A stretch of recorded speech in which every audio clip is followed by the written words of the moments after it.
গতকাল রাষ্ট্রপতি ভবনে তৃতীয়বারের জন্য প্রধানমন্ত্রী পদে শপথ নিয়েছেন নরেন্দ্র মোদী। জওহরলাল নেহরুর পর এই প্রথম প্রধানমন্ত্রী যিনি পরপর তিনবার প্রধানমন্ত্রী পদে শপথ নিলেন।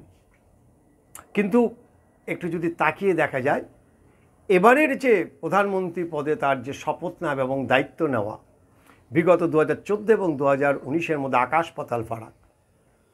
সেই সময় একক সংখ্যাগরিষ্ঠ নিয়ে বিজেপি এসেছিলেন, দেশ চালাতে তার বিন্দুমাত্র তার কোনো অসুবিধা হয়নি। আজকে কিন্তু তিনি বলতে পারবেন কি না সেটা সময় বলবে।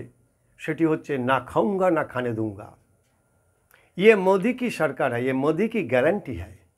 বিভিন্ন তার যে ট্যাগলাইন, এই ট্যাগলাইনগুলি কি এখন তিনি বলতে পারবেন? সম্ভবত পারবেন না, পারার কথাও নয়। তার কারণ এটা এনডিএ সরকার, এটা মোদি সরকার না, এটা এনডিএ সরকার। একনায়কতন্ত্র তিনি চালিয়েছেন এতদিন। বিজেপি একক সংখ্যাগরিষ্ঠতা হিসেবে দেশ চালিয়েছেন, ফলে তাকে কোথাও বাধা পেতে হয়নি। তার কারিশমা, তার মেজাজ, তার আচরণ, তার ব্যবহার প্রতি মুহূর্তে তাকে আলাদা করে দিয়েছে। বিজেপি আরএসএসের থেকে নরেন্দ্র মোদী ব্যক্তি আলাদা হয়ে গেছে। তার ভয়ে, কার্যত তার ভয়ে গোটা মন্ত্রিসভা থরথর করে কাঁপত। তিনি প্রথমেই বলেছিলেন না খাউঙ্গা না খানে দুঙ্গা। সত্যি তো, গত 10 বছরে নরেন্দ্র মোদী মন্ত্রিসভার কোনো একজন মন্ত্রীর বিরুদ্ধে এখনো পর্যন্ত কোনো দুর্নীতি সরাসরিভাবে কেউ কিন্তু অভিযোগ আনতে পারেনি। আনলেও সেটা অমূলকভাবে সেটা প্রমাণিত হয়েছে।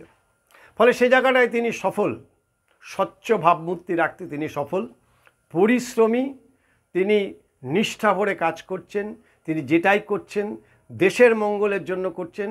তার মাঝখান থেকেও তার বিরুদ্ধে আদানিদের প্রতি একটি বেশি অনুরক্ত হওয়ার একটা অভিযোগ উঠেছে। আদানি এবং নরেন্দ্র মোদীর যে ব্যক্তিগত সম্পর্ক, সেই সম্পর্কে কোথাও ফাঁক থাকছে না বা তাদেরকে বেশি করে সুবিধা পাইয়ে দেওয়া হচ্ছে, এই অভিযোগ বারবার করে তাদের বিরোধী দলের নেতারা করেছে। আজকে এই এনডিএ সরকার আসার পরে, এনডিএ জোট আসার পরে আদানিদের সঙ্গে নরেন্দ্র মোদী যে সম্পর্ক থাক না কেন, তাদের অতিরিক্ত সুবিধা পাইয়ে দিতে পারবেন কি না সেটা কিন্তু সময় বলবে।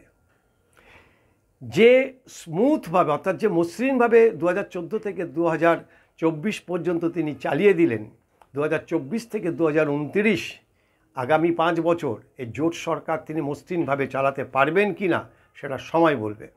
কিন্তু আমাদের সামনে ভুরি ভুরি উদাহরণ রয়েছে। পিভি নরসিংহ রাও, অটল বিহারী বাজপেয়ী, মনমোহন সিং, ইউপিএ 1, ইউপিএ 2, কংগ্রেসের সংখ্যাগরিষ্ঠতা থাকা না সত্ত্বেও জোট সরকার নিয়ে তারা অত্যন্ত সফলতার সঙ্গে তারা দেশ শাসন করেছেন। বিশেষ করে পিভি নরসিংহ রাও এবং অটল বিহারী বাজপেয়ী দেশের যে আর্থিক সংস্কার, ভারতবর্ষকে যে নতুন পথে দিশা দেখানো, মূলত এই দুই প্রধানমন্ত্রী তারাই কিন্তু শুরু করেছিলেন। পরে সেটিকে চালিয়ে নিয়ে গেছেন মসৃণভাবে মনমোহন সিং। ফলে 2014 এবং 2019-এ নরেন্দ্র মোদীকে সেই ঝামেলা বা সেই বাধার সম্মুখীন হতে না হলেও এবার কিন্তু তাকে প্রতি মুহূর্তে বাধার সম্মুখীন হতে হবে। কারণ তার সহযোগী যারা রয়েছেন, নীতিশ কুমার এবং চন্দ্রবাবু নাইডু, এদের সম্পর্কে সবাই জানে যে বিন্দুমাত্র স্বার্থে ঘা লাগলে এরা সাথে সাথে পাল্টি হয়ে যাবে। ফলে এনডিএ সরকারকে চালাতে গেলে তাকে একদিকে যেমন বিচক্ষণ হতে হবে, তেমনি পাশাপাশি তার যে আচরণ, যার যে ব্যবহার, সেখানে অবশ্যই তার নমনীয় হতে হবে। ইয়ে মোদি কি গ্যারান্টি হ্যায়, ইয়ে মোদি কা সরকার হ্যায়, ইয়ে মোদি সরকার হ্যায়, এই ধরনের যে বেদ বাক্যগুলি তিনি এতদিন ধরে বলে এসেছেন, এবার সম্ভবত কিন্তু সেটা তার পক্ষে বলা কঠিন হবে। তার কারণ এনডিএ জোট নিয়ে তিনি সরকার চালাচ্ছেন। আর সেদিকেই তাকিয়ে অপেক্ষা করছে বিরোধীরা, কবে উপর থেকে একটা ফল খসে পড়ে বা আপেল খসে পড়ে, তখন তারা সাথে সাথে দৌড়ে যাবেন, সেদিকে তাকিয়ে আছেন। ফলে নরেন্দ্র মোদীও নিশ্চয়ই তিনি জানেন যে বিন্দুমাত্র তার যদি কোনো ত্রুটি হয়, যদি কোনো তার সহযোগী, যদি কোনো জোটের কোনো দল তার বিরুদ্ধে কখনো খোলেন, সাথে সাথে কিন্তু বিরোধীরা একেবারে হামলে পড়বেন। কারণ শকুনের মতো তারা তাকিয়ে আছেন এই সরকারের দিকে। কে কখন কি বলছে, কোথাও সামান্যতম যদি যদি কোথাও বা এখানে যদি কোনো রকম গণ্ডগোলে তারা সূত্রপাত দেখে বা যদি কোনো বিতর্কের সূত্রপাত দেখে, সঙ্গে সঙ্গে কিন্তু তারা ঝাঁপিয়ে পড়বে। ফলে নরেন্দ্র মোদীকে এদিকেও লক্ষ্য রাখতে হবে। মন্ত্রিসভা বন্টন হবে, কাকে মন্ত্রিসভা কোথায় দেবে এখনও পর্যন্ত সেটা ঠিক হয়নি, তবে ইতিমধ্যেই সেটা নিয়েও কিন্তু টানাটানি শুরু হয়েছে। ফলে বিভিন্নভাবে নরেন্দ্র মোদীর উপরে যে বিরাট চাপ, সেই চাপের কাছে তিনি কতটা মাথা নোয়াতে পারবেন, কতটা যারা সহযোগী যারা রয়েছেন তাদেরকে মানিয়ে নিতে পারবেন, সেটা কিন্তু একটা কোটি কোটি টাকার প্রশ্ন। কারণ তার হাতেই ভারতবর্ষের আগামী 5 বছর নির্ভর করছে। যদি না বড় কিছু না হয় তাহলে হয়তো এই জোট সরকার চালিয়ে নিয়ে যেতে পারবে। কারণ 240-এর পরে যে দলটি সবথেকে বেশি ভারতবর্ষে আছেন তার সংখ্যা হচ্ছে মাত্র 100। ফলে 100 আসন নিয়ে যারা ভারতের প্রধানমন্ত্রী হওয়ার স্বপ্ন দেখছেন, আপাতত তাদেরকে নিশ্চয়ই ঠান্ডা ঘরে অপেক্ষা করতে হবে কবে নরেন্দ্র মোদী তার মন্ত্রিসভা বা তার সহযোগীরা তার বিরুদ্ধাচরণ করে, তার বিরুদ্ধে বিদ্রোহ ঘোষণা করেন, তার উপরে তাদের নির্ভর করতে হবে। কিন্তু সেটাও অনেক যোগ বিয়োগ গুণ ভাগের প্রশ্ন চলে আসবে। ততদিন তারা অপেক্ষা করুন।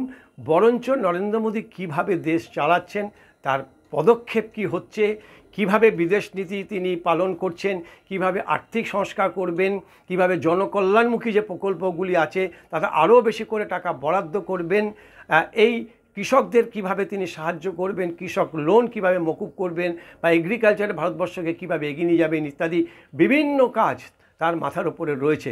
সেদিকেই আমাদের তাকিয়ে থাকতে হবে যে তৃতীয়বারের প্রধানমন্ত্রীর দায়িত্ব নেওয়ার পরে একজন জোট সরকার, একটা জোট সরকারকে নিয়ে তিনি পূর্বসূরিদের পথে চলছেন, নাকি তার সেই আত্মমরিতা, তার সেই অহংকারের পতনের কারণ যেটা বলা হয় সেই পথে তিনি হাঁটবেন।